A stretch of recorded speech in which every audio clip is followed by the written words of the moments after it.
Hey, everybody, welcome to Bound to Truth. This is a great special episode. Hope everybody's having a great evening today. And why is this a special episode? Well, I have two Johns on here. One, as you already know, is the new co-host, equal co-host with Bound to Truth is John Hershey. And then you met my brother, Jonathan, when we did a few episodes early on. So, guys, hello, how are you? Personally, I'm doing great. Jonathan, you quiet bugger. I'm doing good. I'm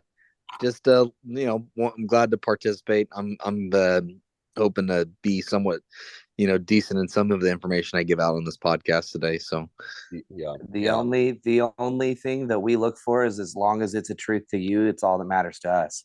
yeah, that's it. exactly. Yeah, and exploring the theories and everything. So we really thank you guys for coming on. I want to thank also the recent TikTok followers that also have been wonderfully following the Bound the Truth with John and I on there, and that's a great help with John. He's been a great contributor to it, and very blessed to have him with us. So thank you. We have over 1,000, and that's going to really open up the platform to do other things live with the afterlife research that we're going to be doing for a TV show that we are currently recording. So we are on the up and up on some really great things faster than I personally thought we were getting to. So now moving on, before we get to the show, what we're going to talk about is a little bit of the business. So as you heard before, how can you reach us? Insults, compliments, concerns, love letters. Bound to Truth at Gmail, boundtruth34 at gmail.com. Please follow us on the Facebook, Bound to Truth, YouTube, Bound to Truth, X, Bound to Truth, and of course, TikTok, Bound to Truth, and now on Apple Podcast, Bound to Truth. And it's Don't going to be forget more. Pornhub, Bound to Truth. Yes, yes. Well, if that happens, and if I somehow see us on there, which I shouldn't be on Pornhub, that'll be interesting. But anyways, It's too late. I have too much footage already. oh my You're goodness. screwed.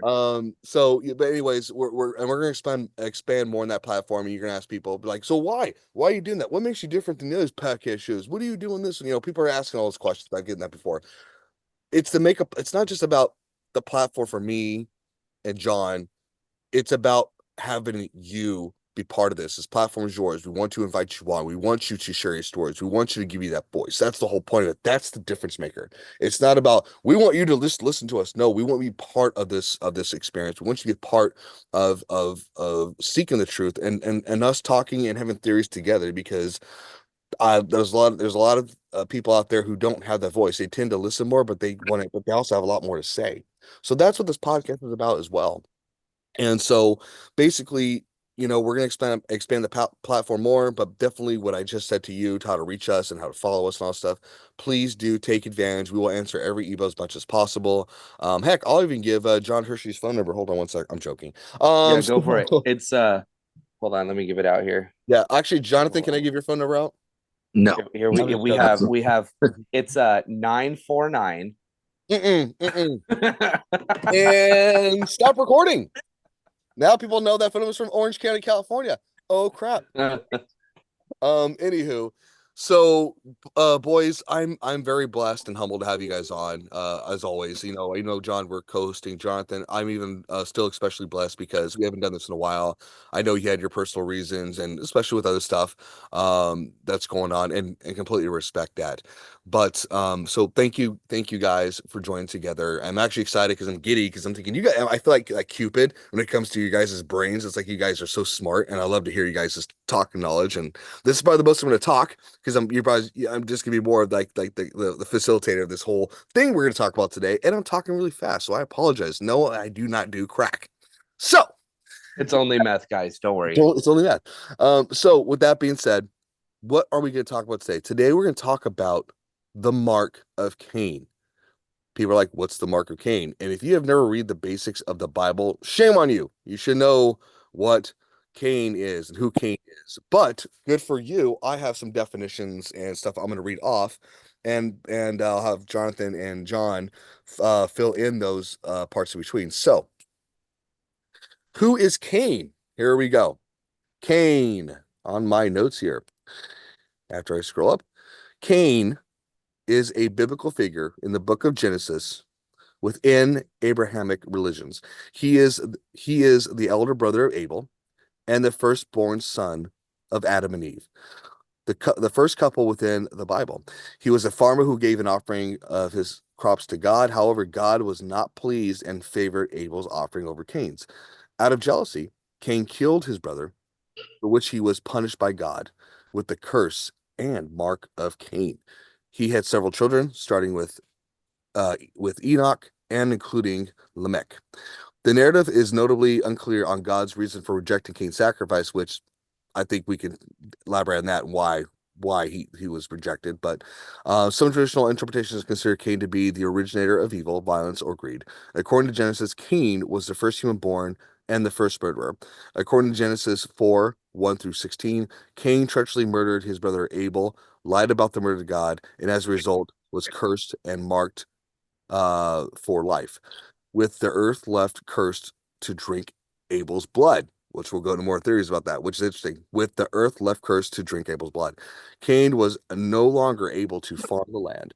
He becomes a fugitive and a wanderer and receives a mark from God, commonly referred to as the Mark of Cain, so that no one can enact vengeance on him. So there's lots to unpack, guys. So First, hold yeah, on. I have a quick question. I'm going to interrupt you real quick. Sure. So you said that you are able to elaborate on why Cain's offering was not accepted by God. Do tell me your theory on that, because there's a lot of theories, but I mean, to my knowledge, the Bible doesn't actually give an explanation for why. You know what? And that's a great question, right? And Jonathan, I can't wait for you to jump on this when I gave my thoughts on this. I feel that it was because his heart was it's like it's like doing the works without the faith or without love. It's like, God, I did all these works for you, but you did it for yourself, right? And I think his offering was rejected because he was jealous of Abel in ways of where his heart is with God and what he was done. Even though they both did the sacrifices, they both did their offerings. And I believe it has something to do with Cain's heart in some way where it was it was like, I'm doing this offering for God, not because I want to do it out of love and out of worship and a relationship, but because it's something I have to do. And I'm jealous of Cain or Abel for having that relationship with God. Maybe it's something to do with his parent. Who knows? There's more reasons, but I think it has something to do with the heart. Jonathan, do you have any theories and thoughts about that? Um, I think when it comes down to it is when Abel would give his offerings compared to Cain, one thing that Abel would always do was gave the firstborn the best unblemished sacrifices. Mhm. Every single time he would sacrifice anything for God. And the thing with Cain is Cain, I think, didn't prioritize his sacrifices for God as something as a necessity for him to put first in his life. It sounds like to me, because the Bible doesn't go into real deep description of the sacrifice. Some people believe God, and in some cases wanted more of a blood sacrifice, but that would be kind of unfair in the circumstances that one was a farmer and one raised flock, right? How could Cain ever produce blood out of crops, right? Right. But in my theory is it was the heart of Cain, not so much. I don't think it was so much jealousy in the beginning as much as Cain, I didn't think, prioritized his relationship with God as much as Abel did. So whatever Cain would give was just a bunch of random crops that he threw together as an offering, but he never gave forth the best of his crops, probably because he just didn't see it as a priority to have that type of relationship with God as Abel did. And maybe when he saw over time that Abel cared so much about the relationship he had with God that he was always willing to give his best to God, Cain probably became jealous of the fact that Abel was so, I mean, in other words, maybe like a kiss up, right?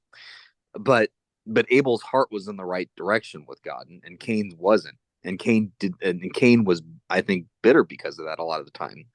I It's mean, the difference of giving somebody your checkbook and giving somebody pocket change. Like, Abel gave his most precious, his first of the unblemished, like you said, the pure, the best that he had to give, and all of that without restriction.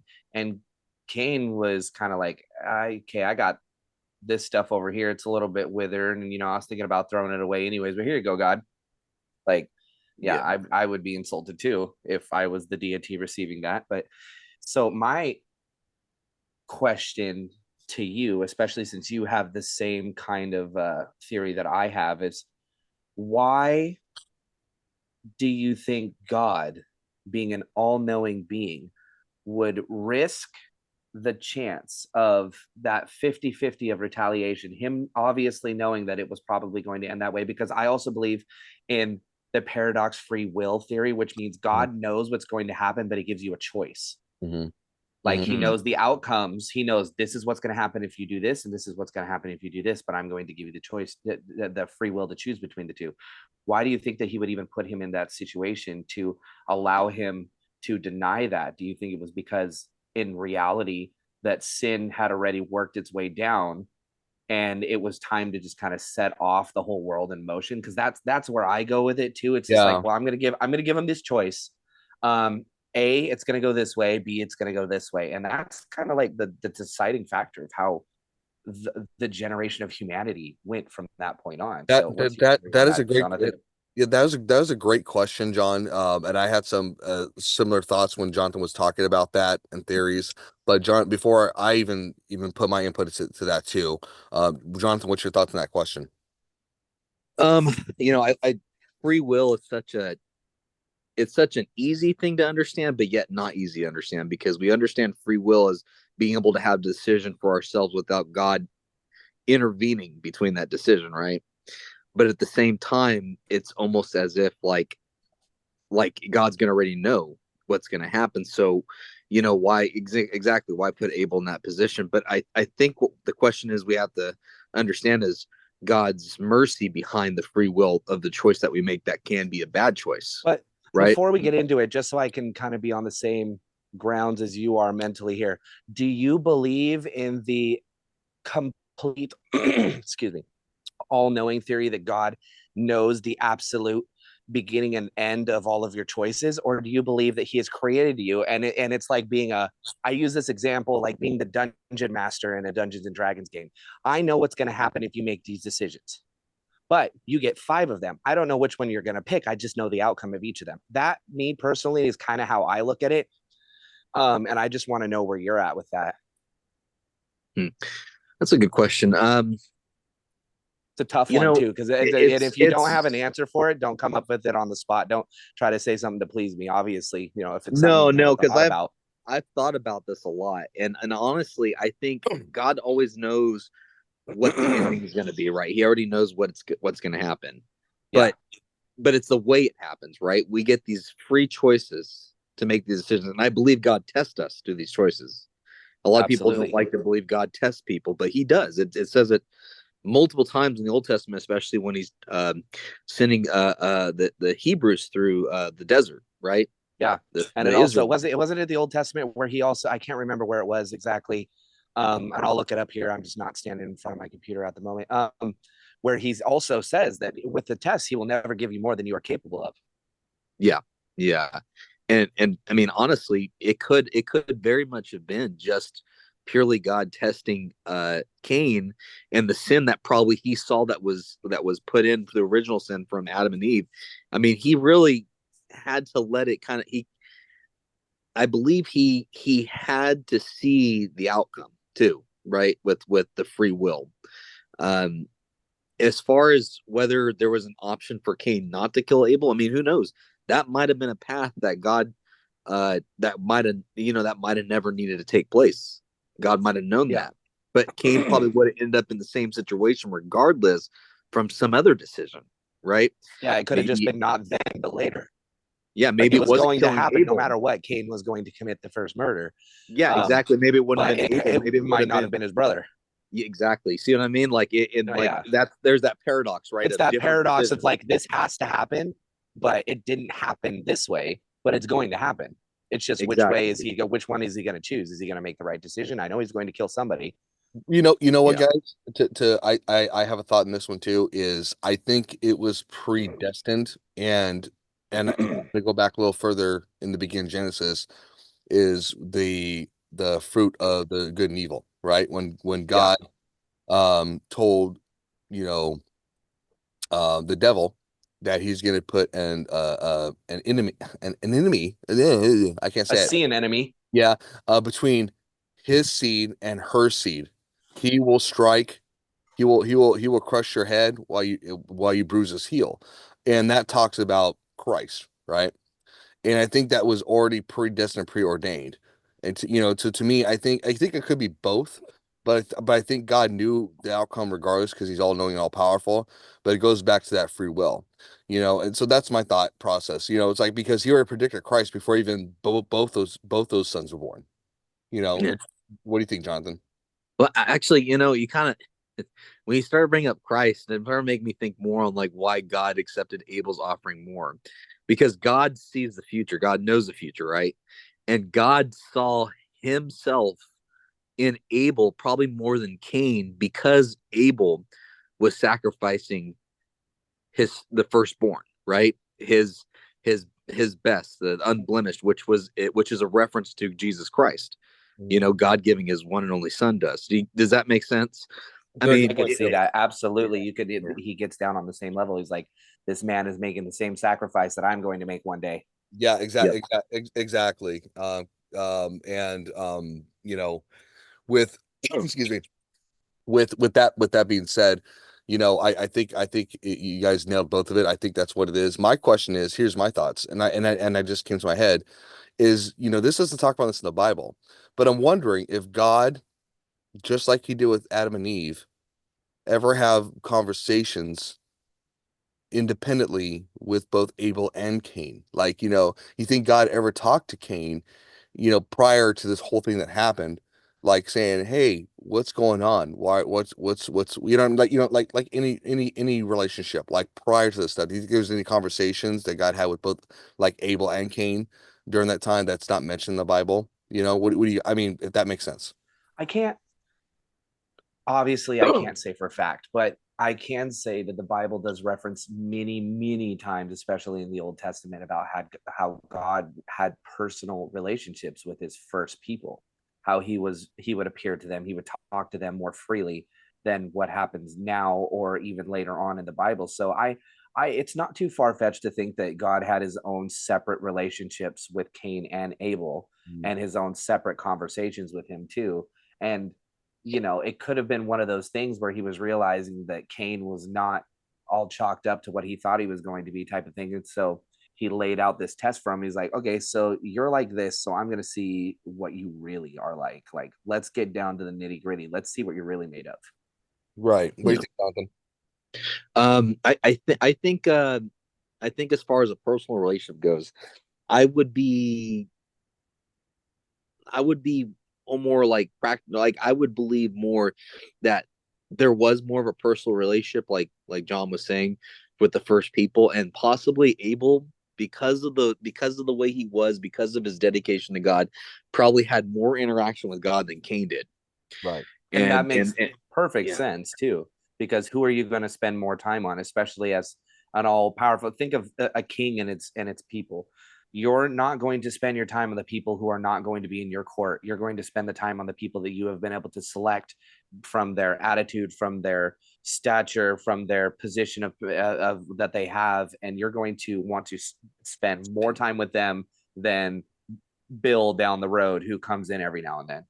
yeah, Yeah. yeah, What's interesting too is like even after the fall of Adam and Eve, right, with the fruit that was eaten, that God was still able, God not able, God was still willing to have conversations with the fallen, the first fall, like the first beings, right, of the earth. And it's so funny how even today, and you know what? I just thought about this. People are gonna say, well, if God talked to them back then like that, why isn't he talking to us now? Where is God?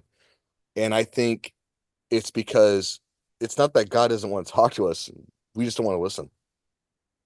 yeah, You yeah. know, I completely agree. yeah, And even for those people, and I know that there's going to be some people that are going to listen to this and they're going to go, well, I cry out every day for God to respond to me, for God to speak to me.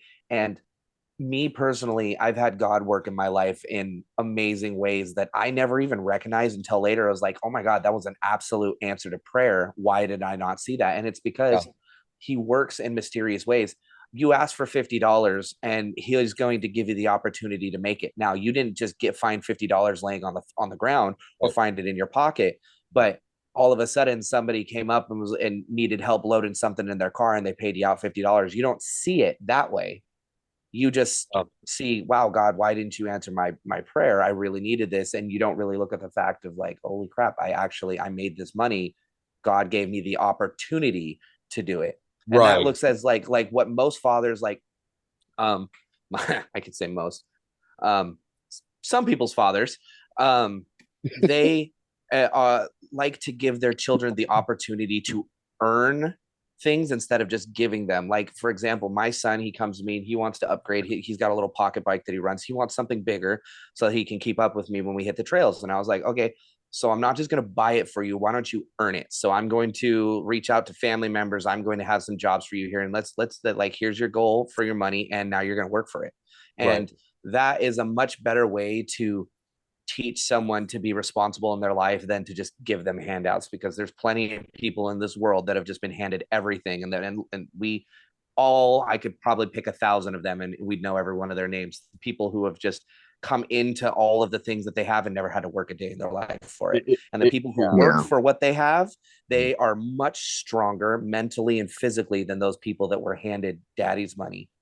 And 100% agree with that too, because you know, I think people always focus so much, and I'm speaking for myself too, is where's God? Why aren't you hearing me? Why aren't you this? And it's the small subtle things. It's not about the big things. You know, people try to look at it's the miracles of, well, you know, God, you know, caused the sea to divide, and God this, God did that. Well, the thing is, it's he comes as a whisper. It's about personal transformation. To me, that's a true miracle, is a personal transformation, not because God's doing it. It's because that free will comes in, where you are asked, where you're like saying, God, I'm right here, do it, right? Yeah. And I think it's a beautiful thing. And also going back to what you said, John, because you know both of you guys have kids, I don't. You know, and by the way, Jonathan, John has 8 kids. Congratulations, John, for having your 8th child. By the way, beautiful girl. Thank Yeah, you. Um, awesome. Congratulations. yeah, eight Thank you. kids. Jonathan? Can you imagine having 8 kids? I only got 3. I can only imagine 3. Yeah. So so It does not get easier the more you have. I can yeah, promise you that. Oh, I'm sure it exactly, doesn't. exactly. But it's like with our family, Jonathan and our family, we would be working during the summer. Like Josh, my other brother Josh, and I would be working during the summer on construction sites with my grandfather, and I hated it. I hated it so freaking much. You know, it's like I want to do this, I want to do that, but I'll tell you this: to this day, I still thank my family for teaching me hard work ethics, because it set me up to a path of success. Yeah, And and now you're not a jelly bean. You're actually yeah, a hard worker. So yeah, exactly. So it's like that kind of same thing with God, right? So, but you know what? This is some great stuff so far. So, I'm gonna move on to the ideas of the mark. You ready for this?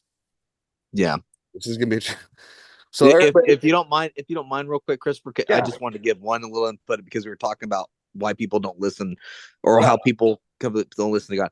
I personally also believe, and maybe it's just me, but I don't think necessarily the reason why people don't hear God anymore is purely because they don't listen anymore. And I am a true believer that a lot of two, and I could be wrong, but what we hear, what we eat, what we drink, what everything we put in our body is actually designed, maybe not so much consciously by everyone who creates it, but maybe even subconsciously, in a oh, way to break that connection we used to have with God back in like pre mm. times, right?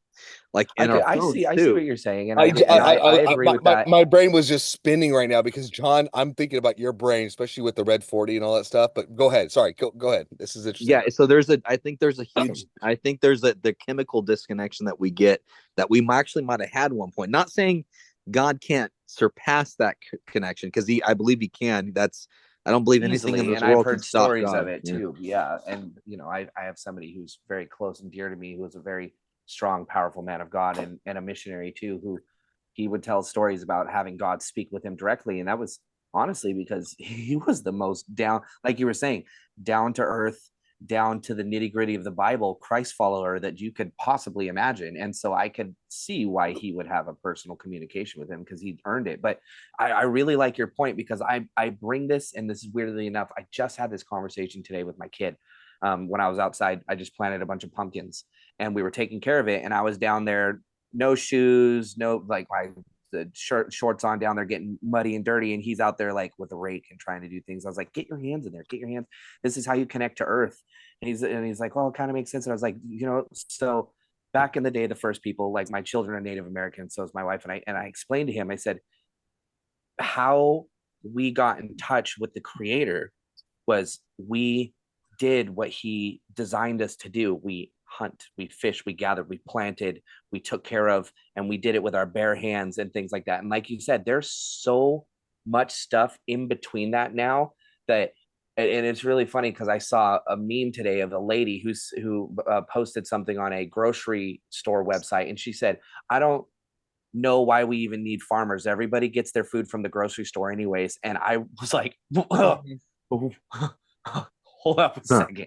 But like you said, there's that disconnect there where there's 100 people, 100 processes, machines, and things like that between our connection to God for everything that we have, all these blessings that He has given us, because we are only stewards of this earth. We don't deserve it. And the farmers, the grocers, the packagers, the this, that, there's all those people are between us and God.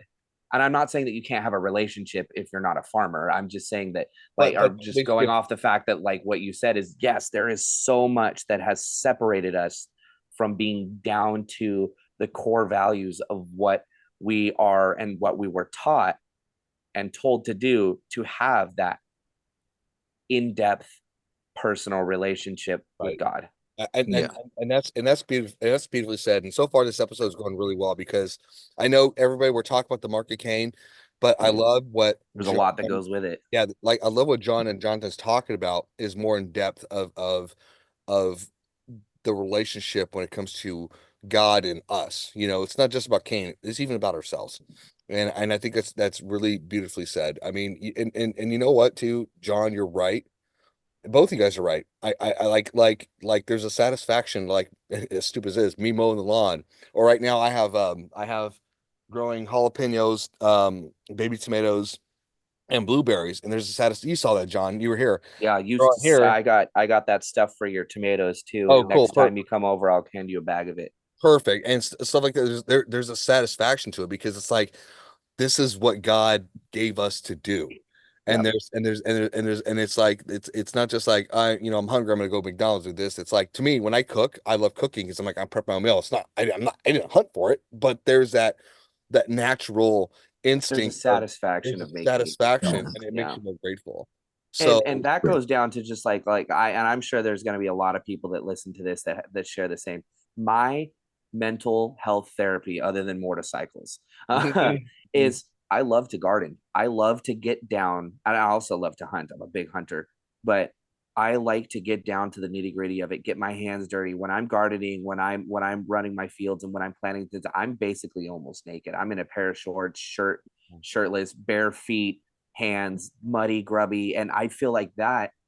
I feel so good after coming in, working on my gardens and things like that, than I do going to the grocery store and buying a tomato. And even then, like, I watch the thrill of my children when they come out and they see that there's a tomato that's ripe, or a strawberry, or a string bean, or anything, and they're so excited for it. That's awesome. When our pumpkin sprouted, they were just tiny little green little stems that came out of the ground. All of my kids just lost it. They're like, look. Well, you know what, too? I think that's really cool because when you experience what God has created for us to do, is that when we toil the land, it's like there's a gratefulness, like, God, thank you for Yeah. for As human allowing beings, we are so disconnected from our planet yeah, that we've decided that it's more important to destroy it and stay comfortable with our. Yeah, and don't get me wrong, I like my comforts. Like, I love electricity, I love television, I love music and things like that too. But you think about it, our whole goal as a civilization is to industrialize and disconnect from reality using something else and to do it in the cheapest, laziest, and easiest way that we possibly can. I'm not saying that people that aren't farming and for their own food are lazy. Some people have it, some people don't. It's some people's thing. It's others, they don't care for it. And I'm not saying that you're a lazy person going to the grocery store, but I will say that there are people who have more satisfaction in their lives. And I've noticed this because I grew up on a farm. I had more satisfaction raising my own cattle, raising my own food and things like that than I did. And I still even went to the grocery store there because do I know how to bake bread? Fuck no, I don't. That's what my wife is for. She can bake bread. I can't. I tried. It was horrible. It was horrible, and I'll never do it again. So when we have the social world collapse, don't expect me to make bread. But Yeah. anyways, Hey, that means and it goes you've been back a to keto that diet. Yeah. disconnecting everything. Right. We as people are completely disconnected from our earth, which is what God gave us, and we're completely disconnected from God. And I'm not saying that you are. I'm not saying that everyone is, because people have their own personal relationship with God, and I can't tell you what your relationship is. I can only tell you what I see from this world. Is I believe that the reason that God doesn't come down in a burning bush with us anymore is because why? Why would he waste our time? We would ignore it. Most people would see that burning bush and throw water on it. Yeah. That's good. Yeah, exactly. I mean, it's what you guys are saying is such great insight, and honestly, it's I love, and like I said, I'm so blessed having both of you on and talking about this because, yeah, everybody we're talking about Cain, but again, we like to go in depth because, there is such a satisfaction to toil the soil, and it's not just toiling the soil. There's such a relationship just doing the small things, like when I cook my food, when I do grow my own stuff and things I do, there's such a satisfaction and feels closer to God. Just the little things. That's personally for me. I can't speak for everybody else, but you guys spoke to my heart on that one for sure. But back to it. Back to Okay, Cain and back to back to the Cain. mark Back to Cain. Okay, here we go. and fucking vampires. Yeah. So all right. So I love that theory, by the way. I never even put that together, and then I was like, vampires, the Mark of Cain, and then it clicked in my head. I was like, wait one goddamn and second. this is going to be interesting. So I'm going to go more into it. I know it sounds really silly, but people are like, how's vampires and Cain got to do with it? Well, You guys are gonna figure this out here. Yeah, so let's talk about the mark first. So the mark of this is going to sound a little racist, by the way, everybody. This is not me being racist. This is what it's been said. So FYI, okay? Because and you can find this on Wikipedia. I know what he's about to say. Yeah, exactly. So the mark of Cain is God's promise. I'm underlining that word promise to offer Cain divine protection from premature death with the stated purpose of preventing anyone from killing him. It is not known what the mark was, but is assumed that the mark was visible. But again, promise, divine protection. That's interesting. I want you guys to keep that in mind. Promise of divine protection. And here's some theories about the mark. In the past, many believe the mark of Cain, I don't know how many believe this, to be dark skin. That God changed the color of Cain's skin to black in order to identify him. And again, we do not mean this in a racist way. For the love of God, just go look on Wikipedia because none of us were. I'm Mexican. I don't. Yeah. It sounds bad when we say it. Yeah, exactly. It's all in theory, people. This is theories by other people. Since Cain also received a curse, the belief that the mark was black skin caused many to believe that the people of dark skin were cursed. Many used the mark of Cain teaching as a justification for African slave trade and discrimination against people with black dark skin. This interpretation of the mark of Cain is completely unbiblical, which it is. Okay, and I completely agree with that. But that is some people's view. And those people I don't agree with. And I'll be honest with you. And I'll just say this is my personal, and I don't know what either one of you do. I don't believe this theory whatsoever. No, well, there's a reverse theory to that too. So there's another one that talks about that Cain was struck with so much fear his skin turned white, and that he was that the white people are because you have to think about it in the region and area that they were at. They weren't light skin. They had melanin. There's no way that they were going to be surviving in that environment unless they had darker skin. Yeah, so if they're going to turn any skin color, it'd be white. But see that's again, the thing. Not racist. Yeah, this is but they're just two piggyback theories, right? Of what people assume, But I just wanted to throw that one out there because I came across that one and I thought actually, so weirdly enough, and this just popped in my head. I remember this from going through some training that I did. There was a band back in. I'm gonna have to look it up. Really so call that we're accurate here. So I'm not even gonna.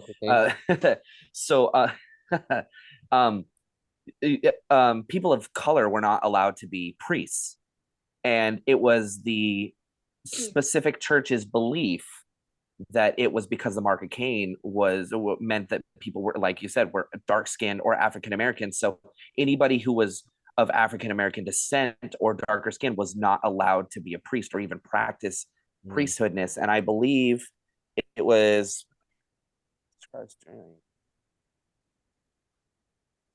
there is not now. There never has been a doctor in the church. I don't know. Okay, it was in 1954 that was cleared up. Sorry, I had to make sure I got the right. No worries. There was a pastor that came out and he's like, "Yo, guys, we don't back this. I don't know where this is coming from. This is old crap. This is this is Knights of the Templar bull crap that we're dealing with here, and we need to clear this up. That we, under no circumstances, believe that the Mark of Cain has anything to do with African American descent." Yeah. But that same person, I'm not even going to mention his name because I want people. Well, what's funny. What's funny. It's almost like calling the kettle black, because we all are falling short for the grace of God, and to say, oh, people with black skin are the curse of Cain. Well, dude, we're sinners too. Like, what difference does that make? Like, yeah, and, it doesn't and it doesn't weirdly hold enough, much weight. Yeah, like no, it doesn't at all. Yeah. And it doesn't it doesn't even carry that far. And of course, racists are going to be racist. They're going to use whatever they can to hate the people that they want to.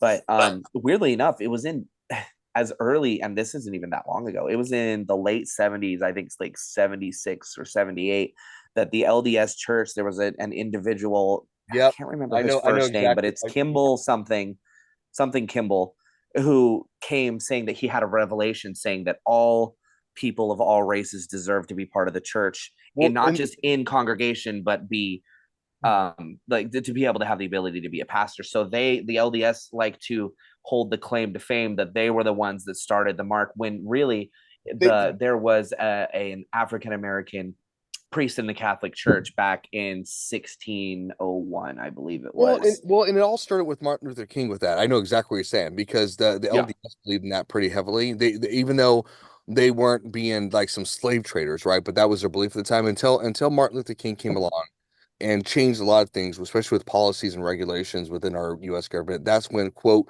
the prophecy came to the prophet in the LDS, saying that, oh, this is just basically state what you're saying, right? It's like, well, that's just a lovely coincidence. I guess the government's the Pope too, it's like, well, you bound on heaven, bound on earth as bound in heaven, right? It's kind of hilarious. As above, so below. Yeah, exactly, right. So to move it on to the market, to the Mark of Cain. Now that we got that, the awkward part. Yeah, we got the awkward. We got to throw out facts here, and some of them are uncomfortable. And if you're uncomfortable with it, just know that so are we. Yeah, and you know what? We're doing like the talk, right? The talk. Hey, buddy. The build up of the theories, because there's a few that lead up to the the theory that Cain was an immortal, and that it could very well potentially be, when you get down to it, the first potential vampire. And there's weirdly enough, there's a significant amount, not saying that Cain is, but there's a significant amount of evidence. And once again, go do your own research. If you got questions, send us an email. I'll send you a book on it. There is, even back in the church, that talk about the ways of burying a vampire, the ways of getting rid of them. There are certain sects of certain churches that train certain people to handle vampiric entities.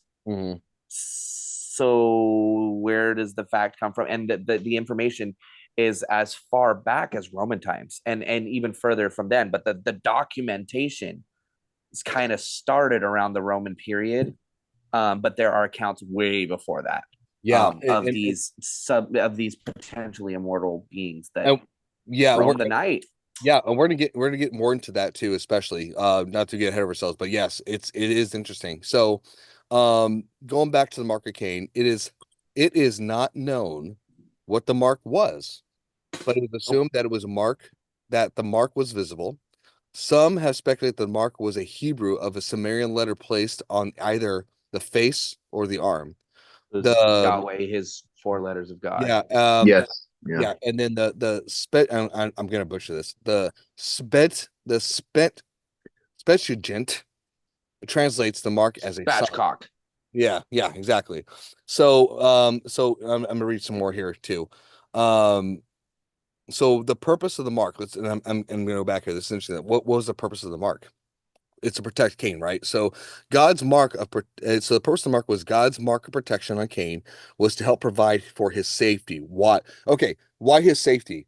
It's that's a whole other thing. However, it did not prevent Cain from being attacked or murdered. The mark merely warned that anyone who killed Cain would himself suffer worse than death, right? So I'm gonna go back here. God saying the mark was for protection. God saying it was a promise to offer Cain divine protection. So, what does that mean to you guys? It's protection, it's divine, it's for his safety, even though God cursed him. What does that mean to you guys? Like, I'm here, like, to me, it's contradictory, right? What does it mean to you guys to have the mark of Cain? I have really nothing to say on that because I don't really have an opinion. The fact that whether or not it was a curse or a blessing, because some people can call it a curse, especially if you get down to the it being immortality. Imagine for all eternity having to watch everyone that you ever know, love, and care about die for all of existence. I could see how it's a curse. Some people can look at that and think I could become the most powerful person in the world if I had the ability to never die. He killed a loved one, which is his brother, and now he has to watch others suffer eternally. But the question is does he have to watch them suffer as a vampire or as a Wendigo? Going back to our previous episode about committing an atrocity. Yes. So let's get into so Jonathan, before we get into that, what's your thoughts about that with the mark? The Mark of Cain. So the more I did little research on it, the more I started having a change of heart with the mark itself and what it really meant. Because God's main curse to Cain was for him to walk the lands and to basically work the soil and have nothing given back to him for working the soil. Like he would, no matter how hard he tended the soil, no matter how hard he worked labor wise, he would never bear the fruits of anything. Right. And imagine that your Yeah. only purpose is being a farmer and you can't grow anything. That would Oh yeah, that it's to like me would be a nightmare. it's like he took away that grace, right? That grace of that ability to do anything that God created him to do. That was the curse for him, right? That was really a curse for him right there. And then Cain pleaded with God. It said Cain pleaded with God, said, God, if I go and leave, whoever will see me surely will kill me.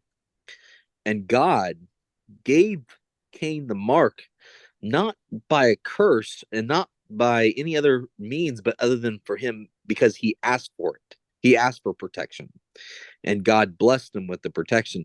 So, in my opinion, Because he's a I God think of wrath and a God of mercy. exactly. I think God right there was showing us an example of the mercy. Not only does he give Cain, but he gives all the people he loves, all his children, mercy. Because we if you really think about it, we all deserve the worst. We all deserve the worst. We all are sinners. We all have made terrible decisions. Maybe we haven't killed people, but we all done bad things, right? God still has showed us his mercy. And a great example of that is God showing mercy to Cain, who committed the first murder of his brother. God still showed him mercy. You know what I mean? God could have just killed him right then and there, and he didn't. He still gave him consequences.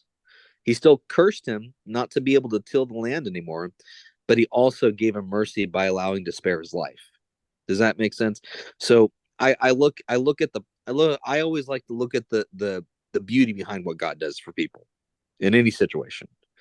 That's always my outlook on it. But I would say it would almost be almost like a double curse, almost like a double punishment, because not only is he cursed not being able to do what he was born to do, but he's also cursed in the fact that now he has to live with that mistake for potentially all of time. Yeah, but the thing is God didn't banish him to eternity of in the abyss. It didn't say anywhere in It that. wasn't an eternity of suffrage, it was an Yeah. eternity of his own doing. So who knows what God's outcome for Cain really was? Maybe he gave him an opportunity to have a change of heart. We don't, because the thing is we don't really know what happened to Cain after that. We know he had families afterwards, but we don't know where he actually cease to exist anymore because it doesn't go in that in the Bible. At least none of the Bibles we have. Who Right. knows what they have out there? Well, there's theories that his son Lamech killed him and so forth, but that's again outside the Bible. There's But even with that theory, it said like back to the Mark of Cain, it says that those who will strike upon them, their damage will be done to them. So Mhm. you punch him, it's like punching yourself in the face. So that there's if you believe in that theory, that it contradicts itself because you couldn't Yeah. possibly kill him. Right, exactly. Honestly, if somebody I didn't like, and I mean like didn't like that I was going to affect and hurt, they would have to really piss me off to take on their suffering. Something tragic, right? And like I said, this is where this theory goes by his immortality, right? So you guys ready for the Vampire Kane? You guys ready for this? Sure. Yeah, Yeah, Jonathan, get excited. I I'll want to listen. I'll suck your listen. blood. Okay, so before I get to the Vampire Kane, right? So I love this movie called And by the way, Dracula. if there's any vampires listening to this, don't take any of my jokes seriously. Please don't eat me. Please stay in Port Angeles, okay? Yes, way out there. Please, okay. Listen, Lestat, you stay out of my neighborhood, okay? All right. Anyways, so before we get into the vampire theory about Vampire Kane, there's this really good movie, and people haven't seen it. I love this movie. Is even it's a bit cheesy. It's with Gerard Butler called Dracula 2000. Have you guys seen that movie? Yes. Okay. Yes, absolutely. It's It's it's an, it, it yeah. For being a cheesy movie, it really had a great theory who Dracula was, being Judas of Iscariot. And I thought that was cool, right? With the 30 pieces of silver being affected by the cross and all this stuff. It was a punishment for him for his role. And I thought that was interesting, right? And then and the theory about the Vampire Kane wasn't something I found online. It was something that came to my head. I was like, what if he's the first vampire? What does that look like? He spilt the first blood, right? So I'm gonna read this a bit. This is gonna involve Lilith. So this is a little bit long. Bear with me, guys, and stop me anytime, okay? So Stop. the vampire, the Vampire Kane. From here, Cain began to wander the earth until he met up with Lilith, which we could talk about later. There are two conflicting stories of where the encounter took place. The first states that they met at the Red Sea. That's interesting. The second states that they met while Cain wandered the land of Nod. Lilith sees that he is cold, hungry, and welcomes him as she identifies herself as the first wife of Adam. I think we all know who Lilith is. We can talk about that more. After staying with her for some time, the two of them become lovers. Cain begins to realize that Lilith has powers and magic that he too would like to possess. Lilith hesitates but creates an awakening ceremony where she opens herself with a knife and bleeds into a bowl. She gives the bowl to Cain and orders him to drink of her blood. After Cain partakes in her blood, he is visited by three angels, each offering opportunity for him to repent of the murder of his brother. Cain rebukes each opportunity, and with each rejection he is cursed. The first curse being a weakness to fire, the second vulnerability to sunlight, and the third would implant a beast like urge with him that would only be quelled by the taste of blood. Time passed, and Cain came to master his new abilities. As he grew stronger, he again yearned to wander the earth, thus leaving Lilith behind. Cain was said to have eventually settled in a small agricultural community known as Ubar, inhabited by the children of Seth, and ruled by their King Knock. Right, I think I mean king, not kink. That sounds weird. King Yeah, they're King kink Enoch. knock. Yeah, the King good old Enoch. kink knock. It was here Anybody that on here got a kink that's knocky? yeah. Let Chris know. Please don't. It was here that Cain would become known as their dark father. The villagers were aware of Cain and were familiar with his mark. A short time passed before they began to worship him as they marveled at his powers. King Enoch would relinquish his throne to Cain and would now rule over the city. A legend exists within the legend. One evening, Cain was watching two young lovers amongst the court. Touched by their affections between the two of them, he decided to share his gift of immortality so they could be in love always. The couple surrendered to his wishes, but once they discovered that they could not bear children, they became distraught. That is interesting because vampires cannot reproduce. And they walked into the sun, thus ending their immortal life and love. Cain was so heartbroken by their actions that he forbade the mention of their names, thus wiping them from history. The former king Enoch had begged Cain to introduce him to his powers for decades. Now, upon his grief of the death of the young lovers, Cain was reluctant to oblige, but the raging beast within him longed for the companionship of others like him.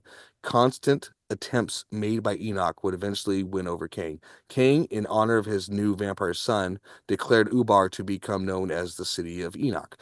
Time passed, and Enoch began to desire kindred brethren of his own.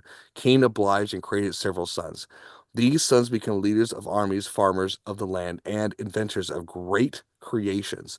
The city of Enoch became a great empire, boasting some of the finest crop and modern technologies of its time, until being destroyed by the great flood. That's a lot Huh. to unpack. And I like how it brings Lilith into this, because Lilith was supposedly the first wife of Adam, not Eve, in the old Jewish text. So and I love how it brought about the angels coming about and saying, "Hey, we're giving an opportunity to have repentance with God." Right? So what's your guys' thoughts on that? That's a lot to unpack. What's your guys' thoughts? Mhm.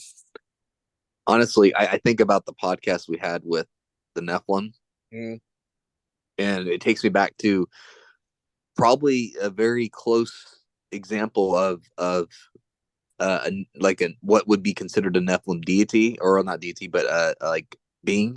mm. I think there's close relationships with what I mean. Obviously, it was pre-flood, correct? Right. All these beings. So Yes. there's a possibility that ties in with the Nephilim race as well. I think. Well, it also talks Um, about also talks about Cain taking a wife. Never said whose. A lot of theories is that it was his sister, with the family. But is Lilith that part, which I thought was interesting, because in old Jewish text, Lilith was the first wife of Adam. And I thought that was interesting, that The because Ben that Ben Lilith was Suri. Hold banished. on. Yeah, go ahead. Sorry, Is that but right? but but I thought that was interesting that Yeah, Ben Suri. Lilith was like, "Hey, I used to hook with your father." I don't know if he knew that, but these things and everything too, because Lilith became a demoness, or they call it the not the incubus but the succubus, right? And you can read this not just in Jewish text, but even in Hindu, where they call the Lilai, right? Being that succubus. So I'm curious if there was just an evolvement from being this demon type of being to evolve this, and that these three curses by these angels were those things. And I thought that was really freaking interesting.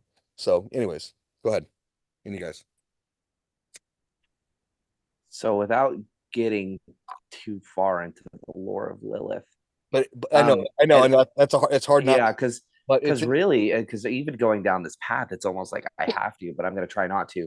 So it does make sense in a way that what you just transcribed to us could be the most viable option, because really, historically speaking, it makes sense, and there's slight documentation of it, as well as, I don't remember, what was he, 18th century Ben Sari? I I don't know think he what that is, was the but yeah. guy who wrote the text saying that Lilith was the first wife of Adam, or in theory was the first wife of Adam. Well, Um, it so was it, it's almost like, where did that come from? well, Where's your information? well, Like, exactly, and honestly, too, John, we would have to actually visit a freaking a priest, or a person from a Jewish church to be. Vatican archives. Yeah, yeah, yeah, the Vatican Archive. Okay. Oh, well, Vatican Archives that we said. Excuse me. yeah. Okay. Had something in my throat. Okay. So you would know more about that than I would, but I just thought that was interesting, right? Where does Lilith has to play in this? Was she the one that actually created him? She drank he drank this blood from Lilith. He had this immortality. Yeah, these angels coming down saying, "Hey, listen, you have the opportunity to repent, right, for what you did." And now he's got these curses. Not only does he have immortality, now he's got these curses when it comes to sunlight and this and blood drinking and so forth. Which Hmm. all wraps up to kind of being the first vampire. And when you hear about three angels, The last time I heard about three angels was Sodom and Gomorrah with the Yep. same three angels. Yep. Was it the same three angels or yeah that went and visited Abraham? Who knows? We have no idea. It possibly is. They God tends to use a lot of the same angels for a lot of different tasks through time. I've noticed. So you think about it, you have an immortal being that's your messenger. You're probably going to use him for a long time. Yeah. Yeah. Exactly. So with that being said, is Cain a possible vampire? Not because he just wants to drink the blood of people. He already knows he's cursed. He already knows he's immortal, right? And he's just trying to do the best with this curse as much as possible to find some type of happiness, right? But then the curses kind of kept building on because of his still reluctant to to take ownership of his sin, what he did to his brother, right? So if that's a truth and fact, why wouldn't he take up God's offer for the forgiveness? That's a tough one because that's a personal reason. I think maybe at this point you have to think about how far down the road this is. And in theory, he's already immortal and thinking why being repentant. I mean, did they offer him the ability to die? Did they like what was it like? You can be It's forgiven, true. but you're still Yeah. going to be immortal. It's like okay, cool. So why would I do this for you when I'm receiving nothing out of it? Just forgiveness. But I mean, without having a description of what came entail with their offer of repentance, I really can't go too far with it. Mhm. I'm surprised, man. I got you. I got you. I got you. Yeah. I I mean, got you. but then again, you have to go back to the mindset. And I like to put myself in the mindset of somebody who's like this. Think about it. You killed your brother. Yeah. You've been wandering these lands, cursed. Your people are doing X, Y, and Z. You have your own clan. You're still immortal. You're offered this opportunity to repent. Why do it? I don't mean shove off. I'm not going to do it. You're cursed. Okay, cool. What am I cursed with? Oh, well, that sucks. Oh, well, okay, next one. Oh, you're cursed. Okay, cool. I'm already cursed twice now. And then you get to this point. Why wouldn't you at this point become an absolute? You have this bloodlust, immortality. You're basically a cellar dweller at this point, Right. and avid to fire. So why not become something because it never nobody I don't have remember ever hearing anything about saying that he was still for God at this point. He was Right. still working down the path of trying to be a righteous man. Why not become an ultimate evil? You have this ability of immortality, this Yep. wrath of that cannot be stopped. Mm-hmm. And if someone tries to harm you, it just harms them more. And so why not become the ultimate evil? Why not become the the vampires of lore, the first one? Why not go on absolute killing sprees? Why not make that decision to turn these people, other people, into these other immortal demonic beings that are just going to run the earth, destroying it? Why not completely go against God at this point Right. and become a pestilence on the earth? I mean, that to me makes sense Yeah. in a way, because what does he have to lose? Nothing. What does he have to gain? Nothing Yeah. other than wrath. Right. Right. So, Jonathan, what's your thoughts? Um, honestly, it's kind of a hard one to really think about. I mean, I can't like believe. why wouldn't he just go back and just like seek the repentance? Is that what it is? The question we're kind So of trying to so answer. so so he had three angels approach him, and each time he Mhm. rejected those angels, he got cursed with different things. In sunlight, him having bloodlust to kind of condone his actions with Adam. I forgot the third one too, but basically he just didn't have the heart to repent, even though he was given supposedly three opportunities from these angels while he was with Lilith. Like, why wouldn't he? At this point, I honestly I can see him just being so resentful, so bitter towards God because of the situation he was in now. Rather than looking at, and he probably had a lot of guilt with his brother, Like, but at a certain point, that's sometimes it. that Hold on, guilt hold on, that guilt hold turns on, into hold on. resentment. Hold on. That's a before you finish. That's a good point, John. Like Jonathan just said, guilt with his brother. Maybe he didn't feel like he deserved it. Yeah. And to be honest, like he just got to a point where, because people, we get to the lowest point in our lives, and we just want to turn our back towards God, right? But here's a man who's gotten to the lowest point of his life before anybody's ever even gotten to that point, right? Right. And he at this point has let guilt consume him, let fear consume him, let resentment consume him.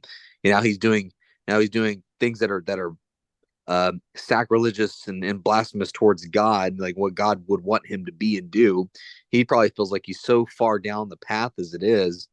And on top of that, uh, um, he's already seeing, if these things are true, he's already seeing the benefits of being and doing evil for Mm-hmm. himself. Mm-hmm. Now he's considering himself as a powerful being himself.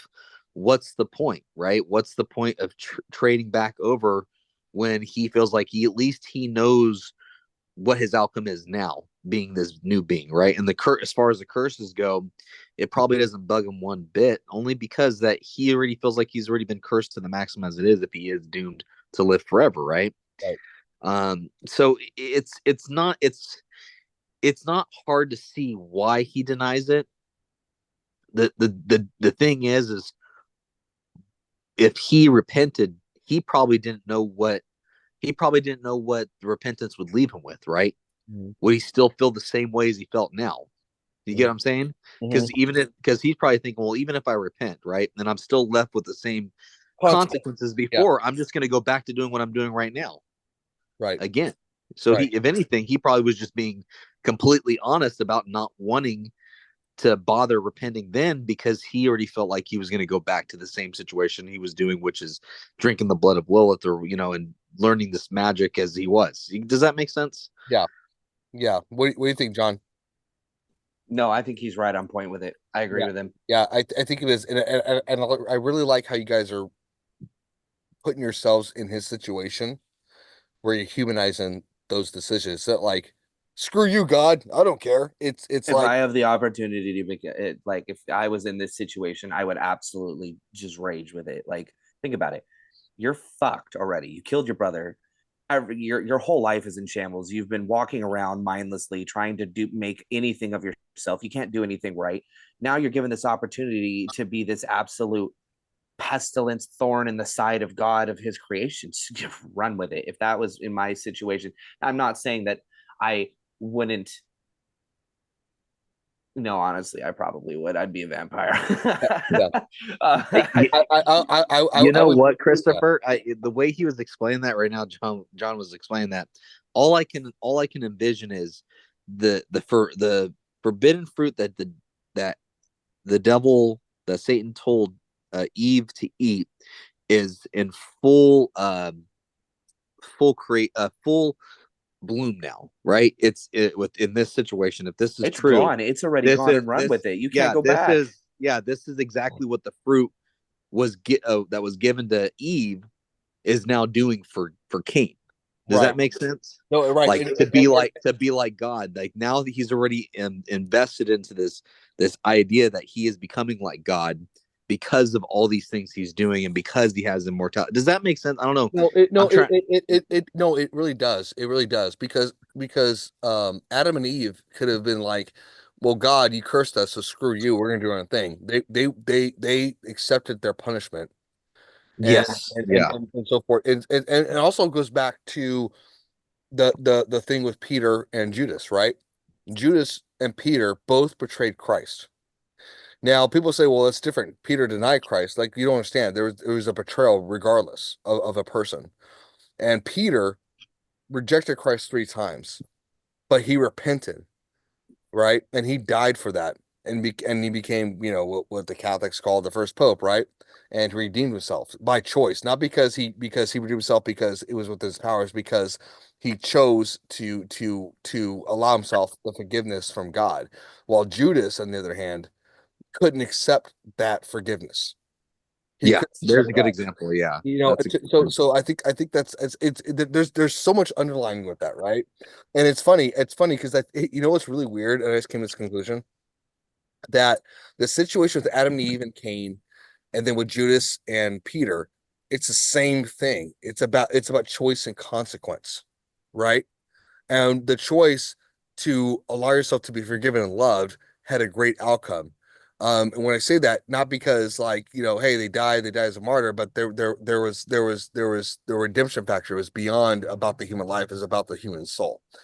Now the others, like Cain and Judas, they didn't they couldn't forgive themselves. And I think you're on point too, Jonathan. It's like I think that Cain, and I'm not trying to sympathize with Cain, but maybe he just could not forgive himself what he did with his brother, what he did to Abel. I imagine, a man, you have to live with the fact that you killed your kin for the rest of your life. Yeah. And the Like first person to even commit the crime. yeah, and you were basically, other than the first sin, you were the first murder. Imagine that. You were the person that fucked up the second time. Yeah. Like, you are the second sin to ever exist, and you are part of the reason that the world is the way it is today. And the fact that there's damnation and there's suffrage is like, imagine living with that. You can't go back and change it. You might as well make the world suffer with you. Right. Exactly. And yeah, exactly. And honestly, Go too, big or go home. Big yeah, balls or no balls. yeah, and honestly, too, is like with Cain and everything. I think there's besides the theory of vampirism, Jonathan, you and I talked about this in the prior episodes in the past that I think that the human sacrifices have evolved from Cain's murder. Absolutely. It's a possibility. And Yeah, and I I think it's think possible. and I think It's a reverse sacrifice of what God So had intended, like the Hebrews to make yeah, with animal sacrifices. right. And it's funny because even in those animal sacrifices, because I've been listening to, there's this thing called the Bible in the Year Mhm. through the Ascension app. I've been doing it with this the guy named Father Mike Schmitz. He does the Ascension Bible.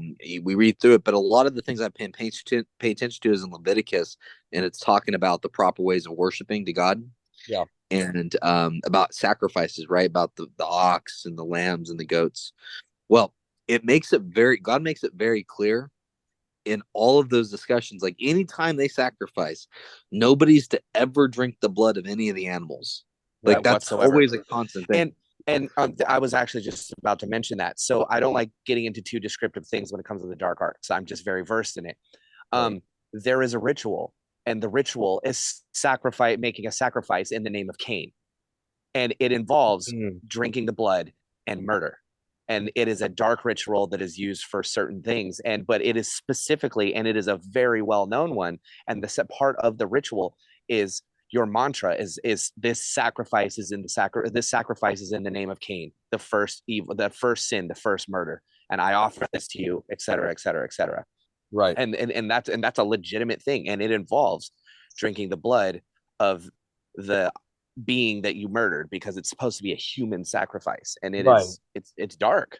Well, and honestly, this goes back to, and I'm not trying to hit a nerve for people out there in the audience. Is it goes back to abortion, right?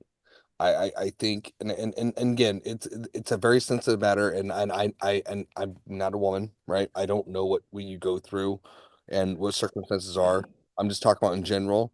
That I too, to me, that's a very ritualistic thing when it comes to a blood sacrifice. Jonathan and I talked about as that with vampirism. as Um, yeah, it's as a strong Christian believing man, I can say that I am against abortion in a way.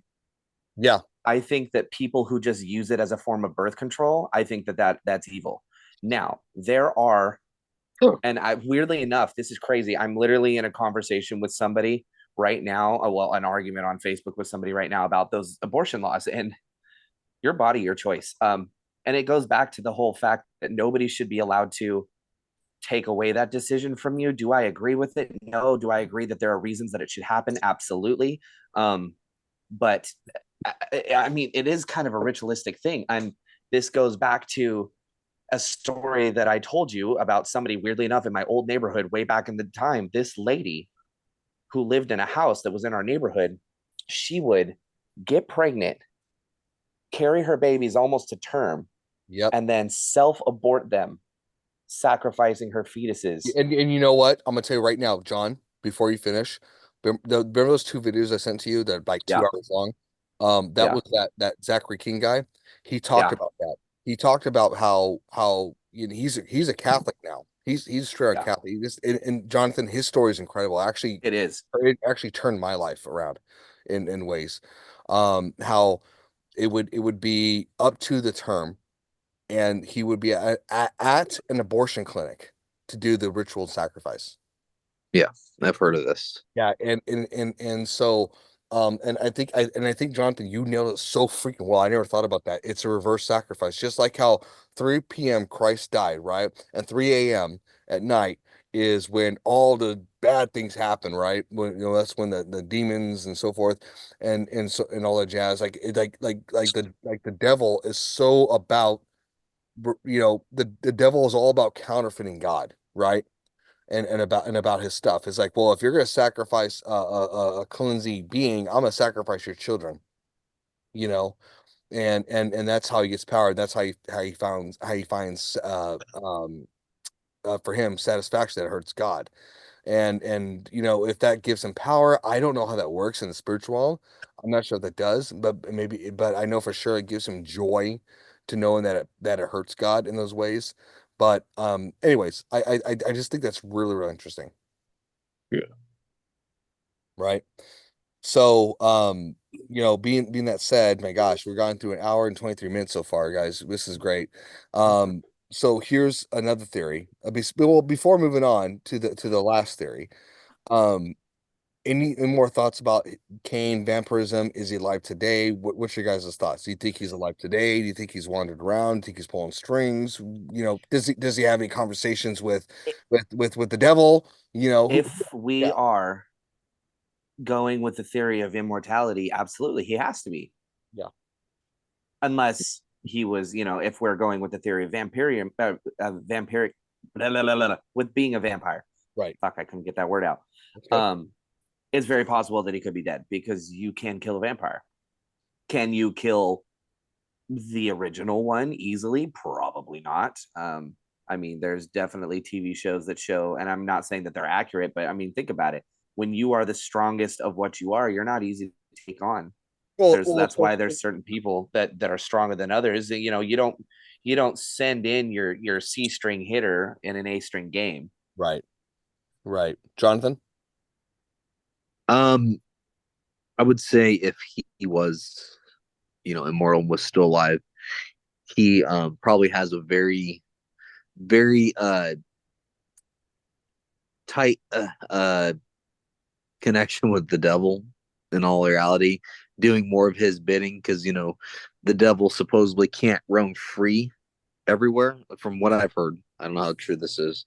I don't know a whole lot about that side of things, but if he were to be anything for somebody, he'd be something for the devil to do his work on earth and pull the strings for everything that needs to happen to take place um, for the devil's plans to be put together and to be taken action. Does that make sense? No, So no, he it probably does. he Yeah, probably he probably has a lot. If he is alive, he probably has a lot of power, and he pulls a lot of strings, and Absolutely. and He'd we be wouldn't even somebody who know would who he be, is. yeah, We he wouldn't even would know be who he is. one of those powers that be that's really pulling the string in the world that we have here, because this is somebody who has been alive through every generation, every century, every culture, every uprising, every downfall, and would absolutely have to be the A game, the A plus on top in every situation, because this person cannot die. right. So And imagine being in such a powerful position to where you, I mean, it kind of goes back to like Interview with a Vampire. The old money came with the power of being immortal. You were basically untouchable. yeah, yeah, exactly. And honestly, to add to that too, I think that if there was a thing with the devil and Cain, it would work in the benefit of the devil, and here's why. I know people might argue, well, the devil's a first angel, a spiritual being. Well, you have to look at the story of the. Depends on which devil you're talking about, I because the know that devil, that that Lucifer, is that not the devil. yeah, that's by the way, that's a whole nother conversation, and Yeah. we could talk about in the podcast. There's All been a day. lot all day, and Jonathan, I would love your input on that one. I think you're very spinning your head about that one. But what I'm saying is that because in the book of Job, what in the book of Job, the devil cannot do things without God's permission, right? But Mm. can the devil ask humans, like maybe a person like Cain, to do things because of the Free will. of free will? Thank you. Yeah, that's Of actually a good free, example. Yeah, that's a free good will. point. God said, It's just like the government. What are you going to do when you need something done? Do you send in your military, or do you hire a contractor? It's like, it, this it, guy it, can't do it, but this guy exactly. can. Well, John, it's almost like with what you do with the Catholic Church, right? And not to go too deep into it, just in respect, but it's like, hey, can you do this? It's off the books. Yeah. It's off the books, right? And that's my thought process too, is like the devil still has to ask permission from God. And I'm going by the book of Job when it came to challenging God about Job about doing things to him, right?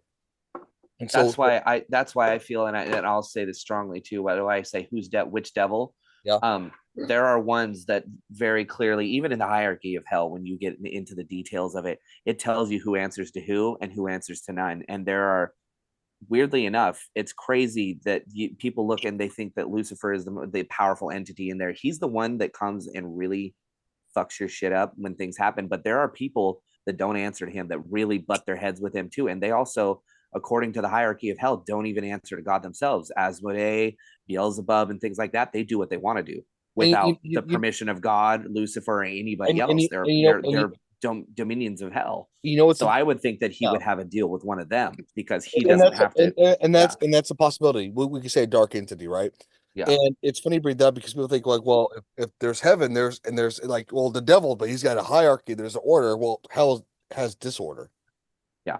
Yeah, You're right about that.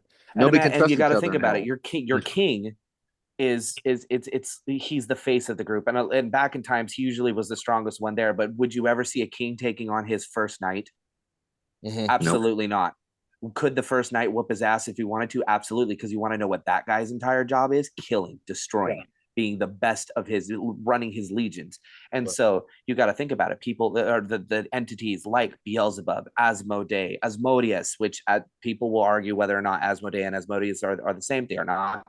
Clearly states they have their own hierarchies, but they are noted as more powerful than Lucifer, more dangerous because they answer to no one. They're a tornado and they are constant and nothing can stop them. And I know this is kind of a little off subject, but because John seems to know a lot about this, oh yeah, he does. it does mention, and it's a little off subject. It does mention in the Old Testament about how even the Hebrews would make a sacrifice, like in the desert, to Mhm. Azul, Yes, to keep him yes, away.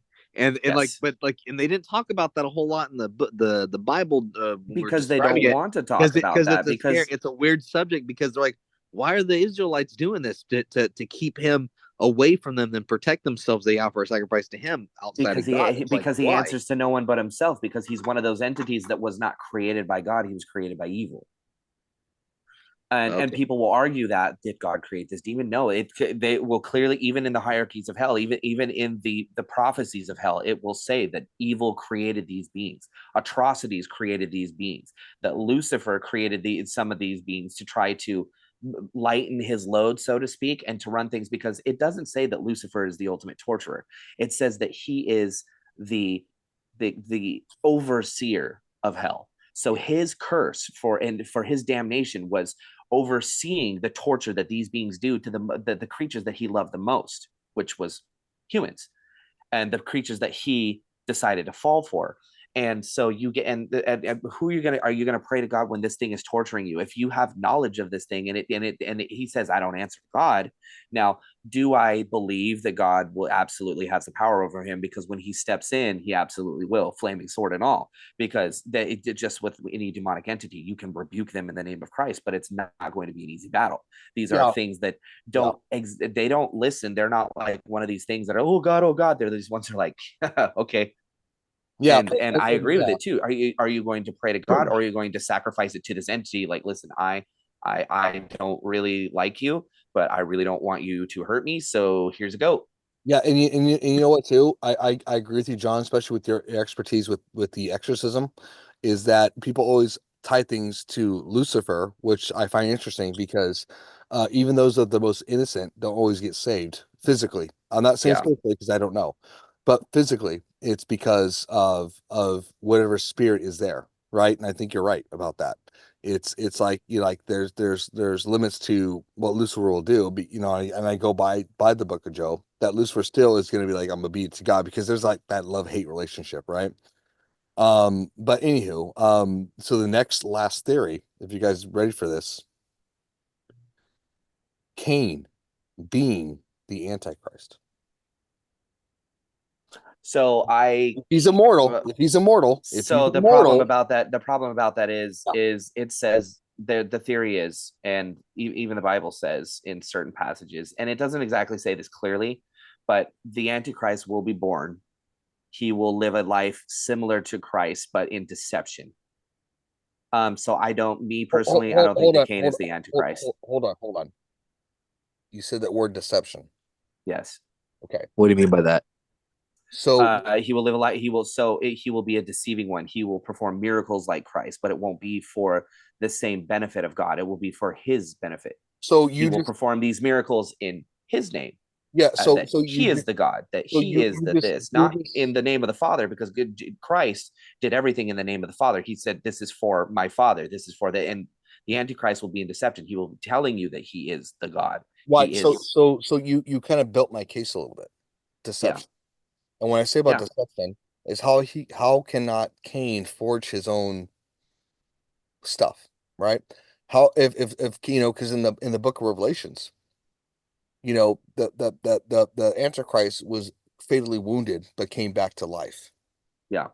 right? So those are my things. Is like, well, yeah, well, he's been long a long time. He has to be born. Well, how can not lie that he was born? You know, I mean, okay. I guess in so I can see where you're coming from, and that makes sense. I could see how an individual, I mean, he was born, Mhm. and he was born like Christ. He was born to a mortal. Cain was, lived a life similar to Christ, but in deception. So I can see how, yeah, I see where you're going with this. That's my point. It's like well, he's born. He's deceptive. So because the whole point, if it's Cain or not, the devil, Lucifer, who you want to call it, is going to create this false antichrist, right? This false Yes. Christ, right? And how do we not know that Cain won't do that and figure that out, especially with we have technology today, right? With the things we have provided today. How do we not know that? And also suffer a fatal wound, and then come back to life, and people start worshiping him. How do we know that's not Cain? Because of that curse, because he cannot die. You know, again, that's a very very stretched theory, but yeah, but that's my mindset. Thoughts again, Jonathan? I'm open to it. I don't think Kane's the Antichrist. And I just, I he's just, coming down. I just don't. It's the But only is reason. it a good theory? Yes. Yeah, I think he might, if he still exists, I think he might be somebody who introduces the Could Antichrist. he be the beast? Like a false prophet. The beast, it might Could he possibly be the be the beast? beast. Think about Yeah, that. The that's right hand of the Antichrist. Somebody, because the beast That's is true supposed to too. be unstoppable. Mhm. It's supposed to be immortal, impossible to kill, and basically a force to be reckoned with. So Well, could he be the well, here's beast? the thing too. Very well. Because Cain, it does say that he was given like a beast. yeah. Well, and He here's was made to be. and Cain is a loophole when it comes to God. Yeah. He still has free Mhm. will, right? He could be that loophole for that dark entity, this the Satan, the devil, to do their bidding, right? Like, Yeah. hey, we have to get permission from God, or in theory, right? But you don't. But you don't, right? Yeah. And he could be that false prophet to introduce that, and that could be a long-term planning game to do what And the he's also, and he's, again, if the theories are correct, he would be like a hurricane. He would be unstoppable. He would be a force to be reckoned with. Somebody who could do any and everything with no consequences, because the ultimate consequence is death. And if that doesn't affect him, what's stopping you from achieving whatever goal you have? right. You Yeah. could walk right into any building and take it over. It's like, oh, I'm going to stop you. What are you going to do? Shoot me? Go ahead. Yeah, You know, it's really cool because when you say him being the right hand, the beast, right? yeah. Him bearing a mark himself, The mark of the beast. Yeah, the said mark of the that's where I beast. was going with it Mhm. too, Yeah. because That's And really maybe that, and oh, maybe you know whatever what? mark that You he guys, has, you guys nailed that. The Mark of Cain, whatever mark Mark of that the he Beast. has could be our future mark of the beast, the one that or he everyone creates a has mark to of his own. bear. Yeah. The mark that everybody has to bear, He does a that the reverse of what God revelation did to tells him. us. Yeah, He's he like, does a Yeah, there reverse you of what go. God did to him and And does it what to is that? us. And what is that looking like? It's looking like Antichrist. So do I yeah, think Cain is the Antichrist? No. Do I think he's going to play, if he is alive and if this theory is correct, and he's going to, if he is, will he have a role to play in the end of times? Absolutely. you know what? That's a good point because the Mark of Cain translates to the Mark of the Beast. You know what's so freaking funny? You guys are, I love you guys. You nailed it. In Genesis, you got the Mark of Cain. In Revelation, you got the Mark of the Beast. Yeah. Yeah, the Bible's kind of interesting like that. It if you really look at the Bible, it really piggybacks off each other from time to time to time to time. It's It's it's constant too. It's from A to, it's like an instruction manual. This is what you're yeah, looking at. This is what you're going to end with. Everything in between, good luck. yeah, but but like there's so many like back and forth references, right? Like even Jesus when he was around, Jesus Christ was around, he was always making references to like Old Testament stuff that was to current time at that time. You know what I mean? So it's God gives us information. It's almost like God gives us the opportunity to see the answers are right there. They're right there. Yeah. If you It's pay whether or attention not to you this, can pay attention to them or even see them yeah, for yourself. Are you blind? Are you a sheep? Is the wool pulled over your eyes? Are you going to be physically able to recognize these? Are you going to be able to look up and see the signs? It even tells you, look for this, this, and this, and this, and this starts happening, and people blow it off, brush it. Now, it doesn't give a timeline. You look at what we're living in now. We are technically, according to the Bible, we are living in end times. There are things happening that are prophesied. Whether or not that's going to be 3 weeks or 3,000 years or even 3 million years, there are things that are in motion and they're happening. Oh, yeah, exactly. And two is it's like I think like with the Mark of Cain, if that's the theory, is like well, if you're gonna put the mark on me, I'm gonna put the mark on the rest of your children. Yeah, there you go. And it's yeah, that's and true. what an ultimate way to spit in God's face. Yep. Exactly. Which is what, if you in our whole theorizing of this entire story here, him denying his redemption is like denying Christ. Mhm. And Mhm. what better way to complete that by being part of the end of the world, by being part of the revelation and the destruction of God's creation Yeah. and the destruction of God's protected and loved people and his religion. And I mean, it makes sense. No, Shoot, it, and And then what, and on top of even that, in the the lore mark. of Lucifer, it's the same, or not Lucifer, but of vampires, even in the lore of all of them, what are they solely against? The destruction of good and the production of ultimate evil. Yeah, and you know it's crazy too because it's like the mark being introduced, right? What would be the most appealing thing about the mark other than just wealth and everything? Immortality, Yeah.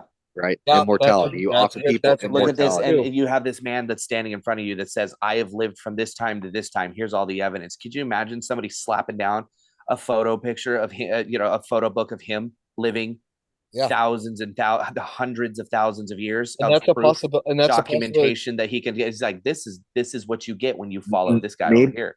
yeah, maybe it's already exists. Maybe the mark already exists in individuals in the elites. Yeah. Oh, You know, I agree with that. I think it does. I think that it does exist. And I think you guys make a good point about like John. That was a huge comment about like I here's my evidence of living this long. I am God. You know, I am the prophet. Here's my God. Right. I'm the Yeah. prophet. Here's my God that That's protected tough to me. argue with. That's a huge deception. Yeah, and you know, and people, and knowing people today, and in today's society, and I'm speaking this just in the job of retail, people will buy anything for immortality. Yeah. People that's the will one buy, thing you can't buy is time. yeah, Yeah. Yeah, exactly, But if exactly, you could, would you? And they'll get a lot of people with that. yeah, exactly. But that's the false thing. That mark is your condemnation. Yeah. It's your distance. You pretty much put a distance for yourself. That's you giving up yeah, your mortal soul for the chance to live forever. Do I want to live forever? I have these thoughts, and everybody goes through these. Occasionally it'll Oh run yeah, through my mind as I'm going to die one day. Have I done everything that I can to make sure that my children are great? And it's like, yeah, I'm going to die. My bloodline's going to carry on. Obviously, the 400,000 kids that I have, but It's a scary thought, dying. Do I wish that I could outlive my children just so I could watch their lives? I would love that. But then I would have to outlive my grandchildren and outlive their children. And so then all of a sudden you think about it, you're like, oh, actually, immortality sounds pretty good. Because then I could just live forever and never have to feel that scared trauma, that terrifying laying on the, death. You don't have to. So that's very alluring. It's very tempting, Yeah, listen. especially for the powerful. Yeah, Because those people that, especially people who are not privy on God's love or even care about it, they're going to take that in a heartbeat. well, and the thing is that I think immortality, it's like when you accept Christ, immortality's there. People always forget that the It's just body. not in the way that the Yeah, Antichrist is going to yeah, market it. Your Yeah, that's mortal true. soul is going to be. He's going to say that the way you are now, is going to be your forever. yeah, God exactly. tells us that our forever is in His kingdom, and we have to Yeah. pass for that, and that's scary. But that's where the difference between faith comes in. I Mm, believe that my immortal soul will live on in the kingdom of heaven.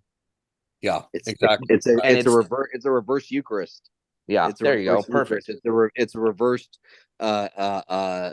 Again, it's all reversed, right? They always and that's always used too. Like everything that the devil, or like the devil, it's Lucifer, whoever is the main person pulling the strings when it comes to the evil in this world. It's always going to be reversed to what God does, right? Always. So now you got a mark. Now you got eternal, not eternal salvation, but eternal life in a flesh, right? It's not eternal life with the soul. And from my The from sins my of the flesh. yeah, from my thinking of it, it's like I can't. I mean, maybe it's just me, but I can't wait to be rid of the flesh, right? For me, Mm-hmm. because all I can think about is the flesh is what causes the most amount of temptation in my life, right? It's not that I and want it. it's constant. Your existing is a Yeah, constant battle to not sin against God. And as a Christian, that's one of the most difficult things that it sounds like you, and also me personally, I can't speak for you, that I'll just say for me personally, that's the thing that I've struggled with the most, is not sinning against the flesh, because sinning against that flesh is sinning against my God. And all he asked of me to do was not do that. yeah, yeah. But also that sin that we experience too is what draws us closer to God, because we Yeah. start to rely more and more on Him. We start to realize we are left to our own devices. We are failures, right? We are failures. We rely on the power of the Holy Spirit. The prayer that I always teach people to pray is, don't pray to God for something. Pray for Him to reveal in you what He's already given you. And I believe in the Bible, and maybe I don't remember if this is in there or if this is one of those core memories that my grandfather taught me, is pray to the Holy Spirit to reveal in you what God has already given you. yeah. Instead of pray for Oh, I'm losing John. You there? help. Can you hear me? Yeah, again. Go ahead. Go ahead. Aloha. Yeah, And you. so what? Where did you lose me? Well, it was about your grandfather and praying. Okay, and so he would, it was either he taught me this or I learned it another way, is the fact of you pray that God will reveal in you through the Spirit of the Holy, through the Holy Spirit, what He has already given you, the peace, the patience, the kindness, all that stuff. And so instead of praying for kindness, you pray for what you already were given through the Holy Spirit. Yeah, Yeah, yeah, yeah. This is it's guys. And I remember, people, when you pray for patience, He's not going to give it to you. He's going to give you an opportunity to be patient. Yeah, yep. that's That's true. that's Absolutely true. what it's funny. I don't pray for patience anymore. I pray for tolerance. Yeah, and He's going to give you plenty of Yeah, situations to yeah, be tolerant. yeah, exactly. Um, Especially in your line of work. I couldn't listen, man. I would have been fired the first day on the job. in the banking in the world of finances of banking, it's always personal and sensitive. I've already gotten a few complaints about me uh when I quote regulations with people, and I try to be as sympathetic as possible. But my thing is like it's like and I'm saying this, I kind of understand what God's saying. It's like, hey, I'm trying to give you opportunity what to do in the future, but you don't want to listen. Yeah, it's You like, know? okay, you prayed for this, so here, I'm giving you Yeah. the opportunity to Yeah. exercise what I have given you through the Holy Spirit. You have accepted me. You have accepted my teachings, and so with that, your gift is the Holy Spirit. So you're going to pray for strength. I'm going to give you the opportunity to be strong. You're going to pray for kindness. I'm going to give you the opportunity to be kind. And it's whether or not you're going to notice that and do it. And then you're going to go about, and it's those people that don't see or feel those moments where it's like, God is testing me right now. This is my opportunity. And Right. it's like getting an achievement in a game. You do it, boom, congratulations, achievement unlocked. Kindness, ping, there's your little, but a lot of people don't see it that way. They just see another thing that comes across their way and they're like, why, God, why are you giving me this? I need this page. And he's like, are you kidding me right now? Right. Right. It's Mm. yeah, I totally agree. We all suffer from the inconvenience of God within us sometimes, Oh yeah. Like we always feel like everything we want is never given to us, and everything He gives us is an inconvenience. When really it's actually the one thing that we need the most. Yeah. Yeah. Exactly. Exactly. Well, I gotta say this, boys. Um, this has been a great conversation. I really appreciate you guys sharing your thoughts and theories with the Mark of Cain. And I like how it went deeper and I like how we made it more personal for us and hopefully for your audience, for you guys out there as well. And so forth. And it's not just the theory about if the Mark of Cain, if Cain's alive, it's also about trying to understand Cain as a human being. And what will we do in those situations, right? What will we do? What choices will we make, in our lives? And that's a good question we should always ask ourselves. And I like a pastor that I knew back in California said, "Are we going to be bitter? Are we going to be, or are we going to be better?" And I love that. Bitter or better. Um, Before we go, gentlemen, any final thoughts you want to share?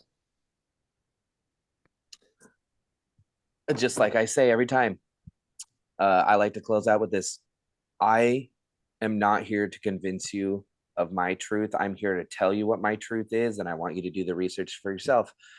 Reach out to us if you want more in depth. I would love to sit down and talk or have a call with anybody who is curious to talk more about this or even pick my brain. And or if you feel that this has touched home to you, I would love to point you in the right direction, not tell you what I think that you should know, because I'm never going to convince you of your own truth. You got to do the research yourself. Amen to that, brother. Jonathan, final thoughts? Yeah, the only thing I would want people to understand is these subjects are great to talk about, but the most important thing I'd encourage people to do prior to really ever diving into subjects like this is to understand and build a relationship with God, get to know who God is in your life, because it's fun to have these conversations, but it's hard to go into them with respect to the matter if you don't understand who God is in your life, if that makes sense, because that relationship is so key and so important to go on first with before entering into conversations like this, because it can make the mind spin out of control at times. So that's all I'd encourage people. Just start to develop a relationship with God, even if it's just a little prayer in the day that you normally don't pray. Start with that, and start building that connection with Him, because He wants that connection with you as much as possible. So And if My you don't thought, know where to start, yeah, remember, prayer is not something that is scripted. It is not something that has to be done a right way or a wrong way. You can simply pray your day. God just wants to hear from you. yeah, yeah. agreed.